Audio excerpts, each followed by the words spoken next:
Hello, and welcome to Grade.com Talks With. Today, we're talking with Dr. Laurie Marker, founder and executive director at Cheetah Conservation Fund, an organization dedicated to saving the cheetah in the wild. And if you're new to our podcast, please press subscribe button either on YouTube or your podcast app, because today we're going to learn about an organization that envisions a world in which cheetahs live and flourish in coexistence with people within a sustainable system that is protective of the environment, socially responsible, and economically viable. Hello, Dr. Laurie. Welcome to Grade.com Talks. We're excited to have you here. Thank you. Nice to be with you. Wonderful. Could you please describe Cheetah Conservation Fund for someone who is not familiar with your work?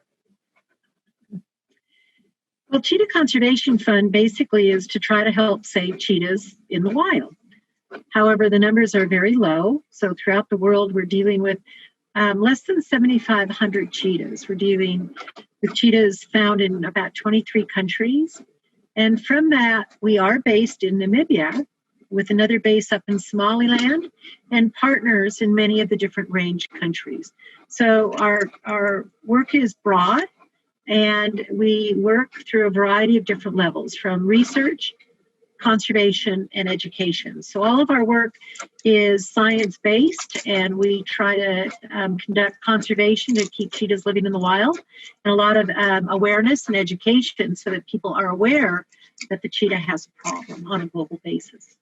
Mm-hmm. It's great to see that you are based in Namibia, where majority of cheetah population lives, and you are able to see all the struggles they are facing and perform the research and conservation work that you are doing in the habitat of the majority of cheetahs. So it's wonderful to see that. And could you please, for people who are not familiar with cheetahs as a species, could you please tell us about cheetahs as species, how did they become endangered, and their uniqueness? Well, first, I think I'd talk about their uniqueness. They are the fastest of all the land animals, and they can go up to about 110 kilometers per hour. With that, they are Africa's, and they used to be Asia's, top predator, where they are the best hunter on the savanna lands.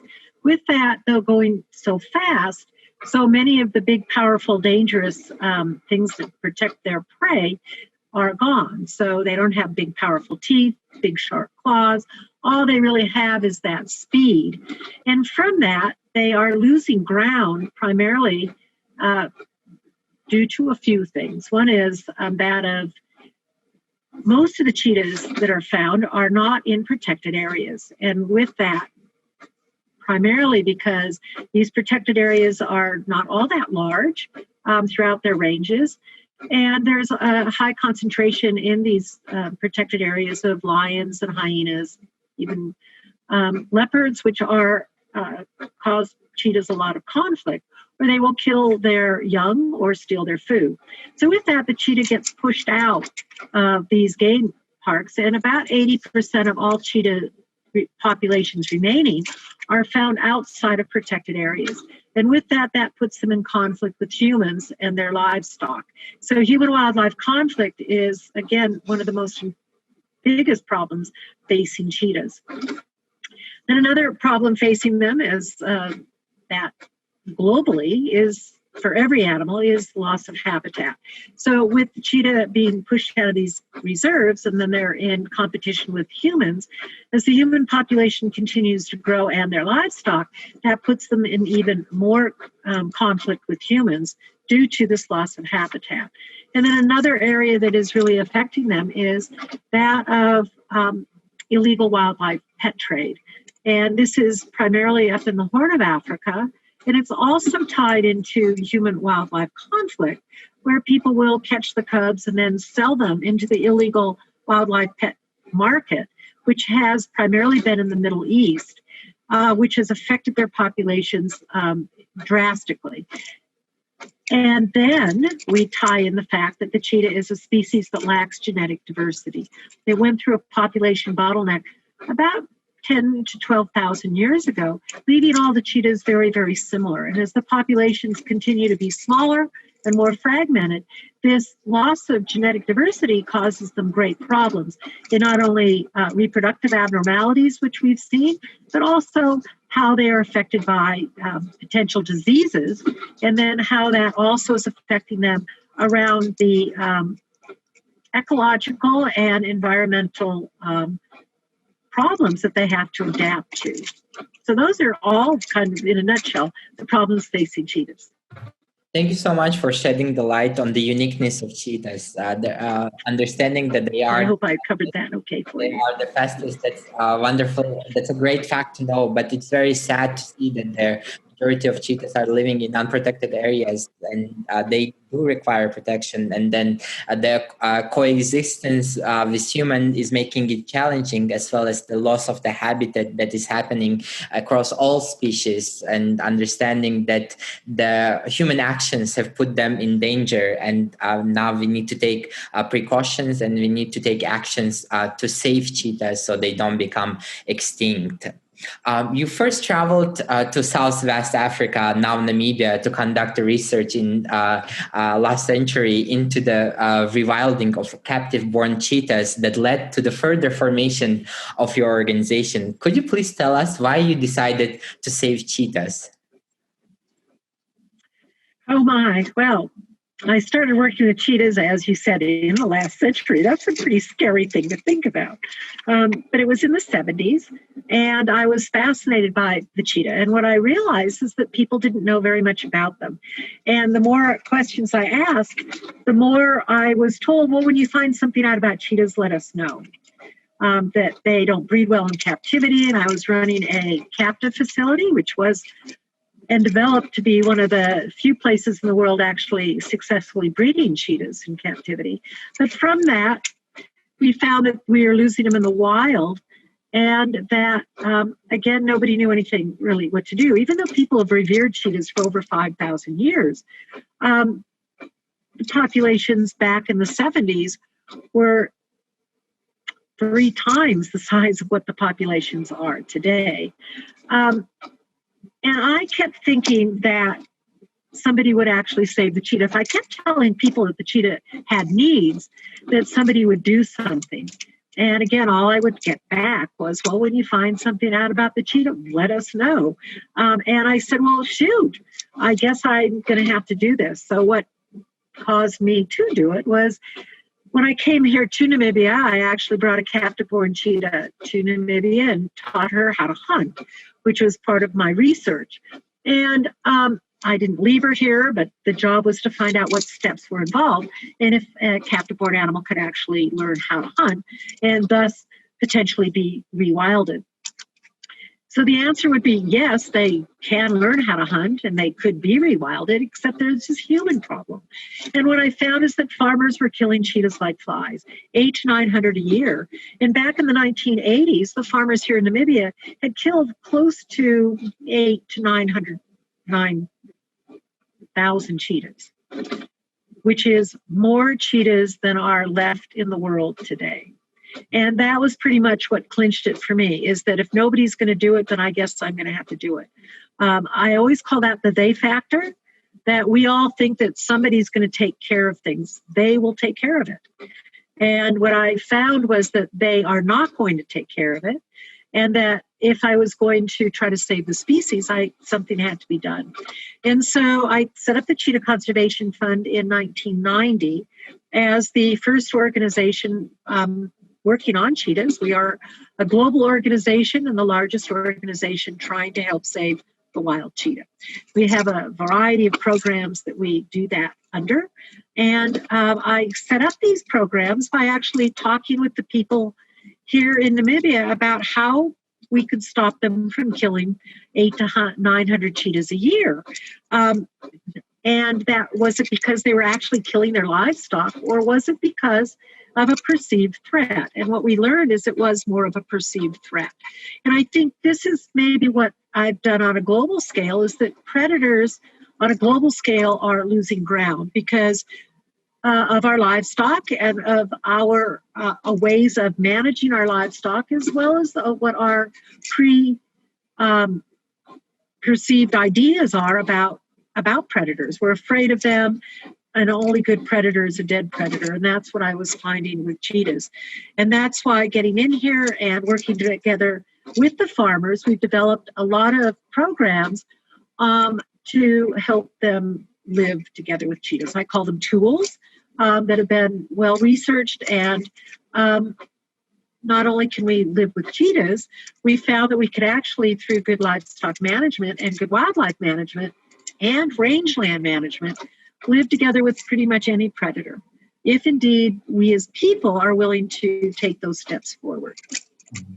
Wow, that's such an inspiring and beautiful story. So thank you so much for being a pioneer in cheetah research and dedicating 50 years of your life and 30 years to the formation of this organization, as well as the cause of it, and bringing the awareness and shedding the light on the importance of the cheetahs, and raising issues of how they are becoming endangered, and working, as mentioned by you, with the farmers, with the people who actually interact with cheetahs to make sure to build sustainable ways of coexistence, so they don't become extinct. So I really applaud you for your wonderful work and dedicating your life for such a noble cause.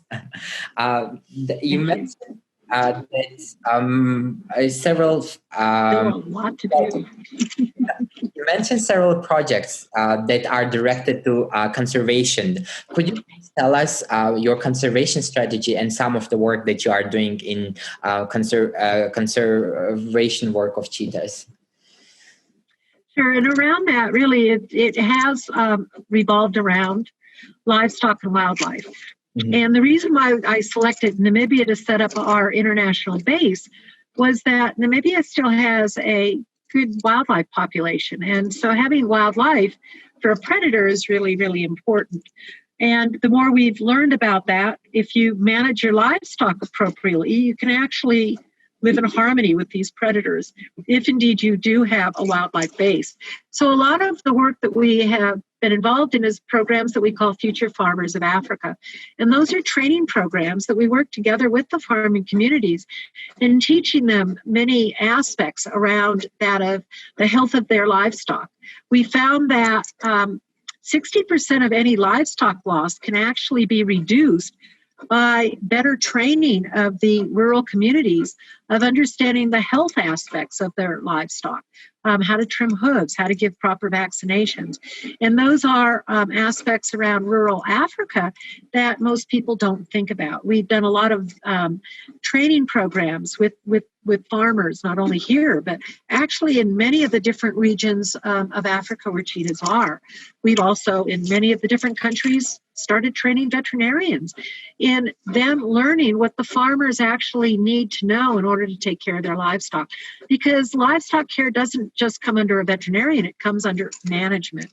Other programs that we've started here in Namibia, which I think have been very, very important, which have been the use of our livestock guarding dogs, where our livestock guarding dogs are a large breed of dog, which have been used in Europe for thousands of years. The dog that we have used most here in Namibia is an Anatolian Shepherd, or also called a Kangal dog from Turkey.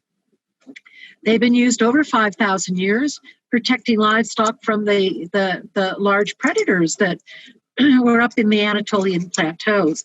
And so we have used this breed of dog here in Namibia, where we breed it and we place it with the farming communities. And we've seen between an 80 to 100% reduction of livestock loss for the farmers that have these dogs. Now, the dogs alone are not a tool that I always call the silver bullet. It's not, the one thing that's going to work. It's an integrated program, and that's why all of our programs, as we call them, are integrated. And also growing enough wildlife. Namibia is a country where our wildlife is very important. And with that, managing our wildlife also means managing our rangelands. And in most of the areas where the cheetah is found, they're found in very, very arid landscapes. And so with this, you have to be very careful of not overgrazing your land.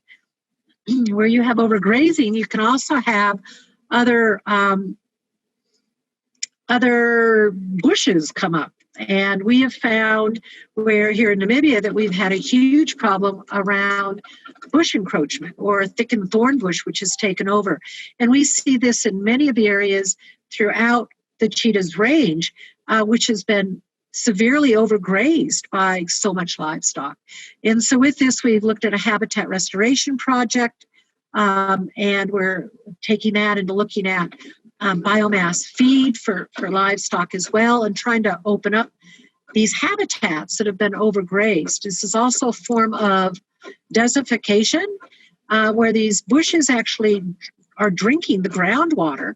And in an arid area where cheetahs are found, this has affected the whole ecosystem that the cheetah is a part of, from the grasslands to the prey that's in there, to the habitat, and to where the cheetahs are able to live. So all of this is interconnected. And so when you can't just say save the cheetah, all of these become issues. And so in the different areas that we work in, we've found what the problems are facing the cheetah and then how to actually address them. But most of these problems are human related, and they are related around that of livestock and poverty. And so poverty is something that is critical, I think, to many of our critically endangered species today that are found in oftentimes lands where people are very, very poor. And they're not going to necessarily think about these endangered species. They're thinking about themselves in a way to get out of poverty. And so what we've tried to do is to let people see that the cheetah can actually be a benefit to them by the programs that we put forward, by saying you can have healthier livestock, healthy rangeland, by not killing the cheetah, by teaching people how they can live in harmony with the wildlife and the predators. And it is it's a complex issue, and I know everybody who is dealing with issues today around saving our earth and our world are all dealing with the complexities, but how they are interlinked are just fascinating. And I think that that's a lot of what we do as we work with people and their problems to solve problems and make solutions so that the cheetah has a place to live. Mm-hmm. What I really like about your approach is integrated solutions. So as you mentioned, there's no one solution that can solve and save cheetahs. So we have to come up with integrated solutions that will impact the, different aspects of the research and the work for the conservation work of cheetahs. And the fact that you are training farmers, you're training veterinarians, and also breeding guardian dogs and providing them to the farmers, and doing a lot of research work and then implementing what you found out in research through your programs is very, very wonderful to see that the actual work is being done, and it's being done with the cooperation with farmers and communities that live next to the cheetahs, so they can live in harmony and coexistence. So that's wonderful to see. Another aspect of your work is raising awareness, education on the cheetahs. Could you please tell us about your field research and education center and your efforts in educating public on environmental studies? Very wonderful. Well, we do have a wonderful base here in Namibia, which has grown over a 30-year period of time. But we have an extensive education department, and that is around school children as well. So we deal with maybe 25,000 school kids a year. Of course, last year with COVID, we have not been able to reach those targets, but we have put all of our educational materials now online as well. Working with schools, we again talk about our integrated programs, which are a predator's role in the ecosystem. So you have to start by teaching people what is an ecosystem and how is everything interconnected.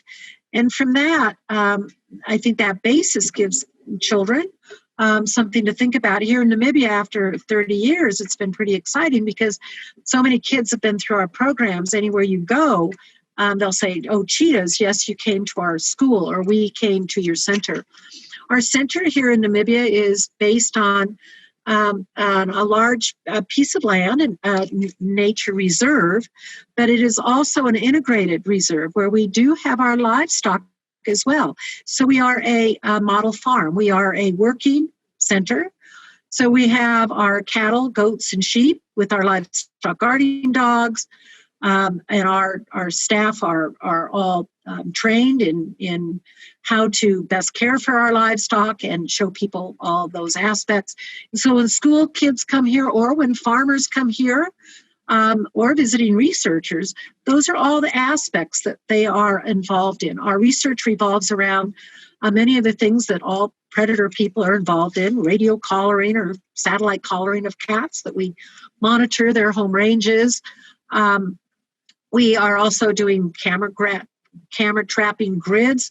So we're looking at the other wildlife, which is in the areas where the cheetahs and leopards, which we also study, and African wild dogs are also a part of the work that we do. They're all in need of people not killing them. And with that, our work is very broad along those levels. So our education center is also open to the public, so people can come here. Back before COVID days, we were welcoming about close to 16 or 17,000 people a year, which would come and visit us. These are oftentimes international visitors who are coming to Namibia to see our wonderful wildlife, but also coming in here and learning about what it takes to save wildlife. What is conservation? The basics of conservation.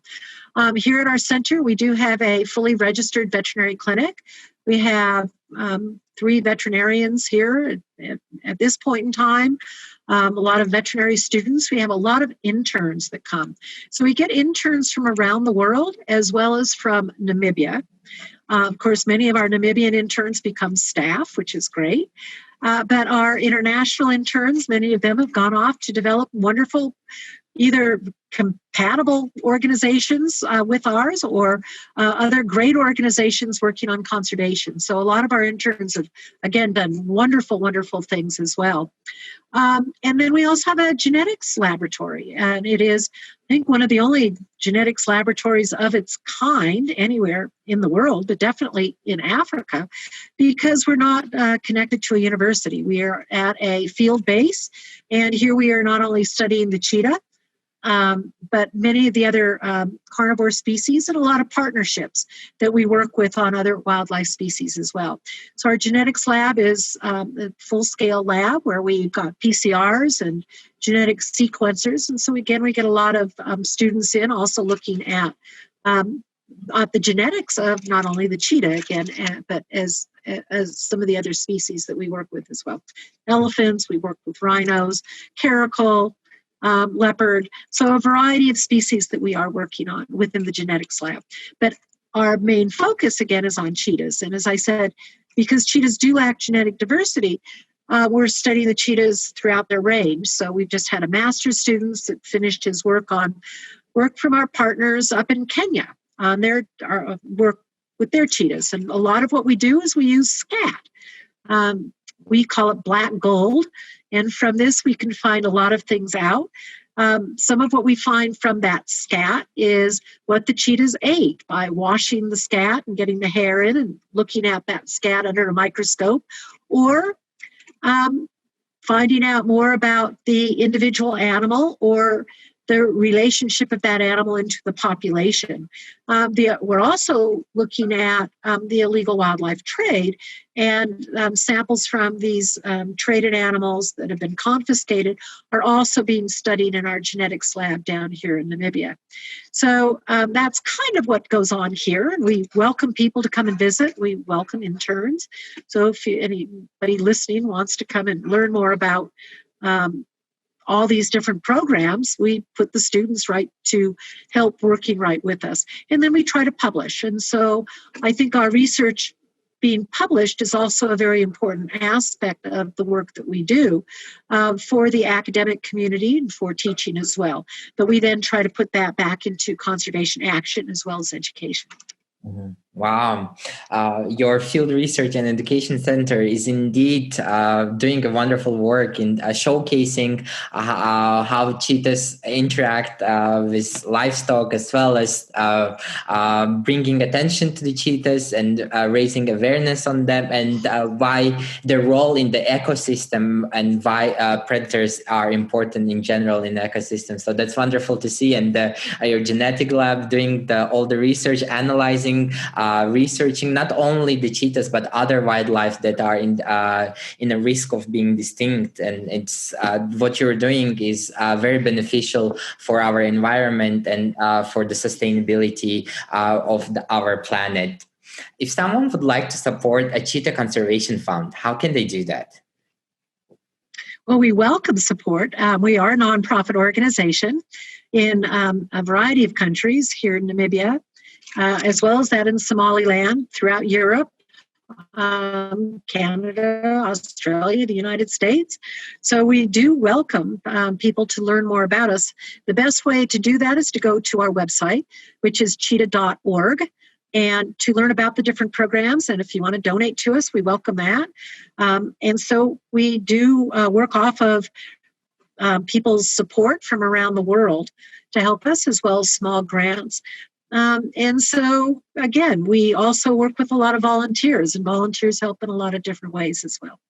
Wonderful. The link to the Cheetah Conservation Fund's website will be provided in the description, so you viewing and listening can go to the website and familiarize yourself with the great work Dr. Laurie and the team at Cheetah Conservation Fund is doing. Thank you so much, Dr. Laurie. It was wonderful to get to know you and the very impactful work you are doing at Cheetah Conservation Fund. Thank you so much. I'll look forward to meeting you, I hope. Thank you. For you listening, if you enjoyed this conversation, please press like and share button, because this will show the YouTube and podcast algorithm that this conversation is important, that we need to save cheetahs in the world. Thank you, and see you in the next episode.